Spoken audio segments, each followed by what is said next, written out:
భద్రాచలంలో అక్షింతలు గోటితో ఒలుస్తారు. వడ్లది తెప్పించటం, నేను ఉభయ రాష్ట్రాల్లో తెప్పించటం, గోటితో ఒలవటం అంటే చేతులతో ఒలవటం అనేది ఉభయ రాష్ట్రాల్లో దాదాపు 150-200 కేజీలు నా తరఫు నుంచి భద్రాచలం పంపించటం అనేది జరుగుతుంది.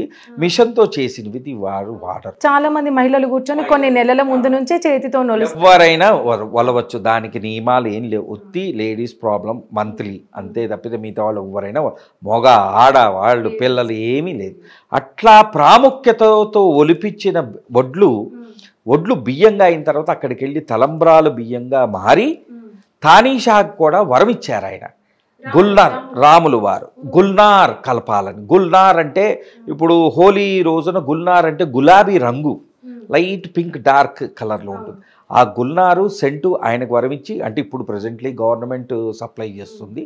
అలాగే భద్రాచలం అక్షింతలు కలపటం అది హోలీ రోజునే కలుపుతారు. అది దాని ప్రత్యేకత. ఆయన తానీషా గారికి వరమిచ్చారు.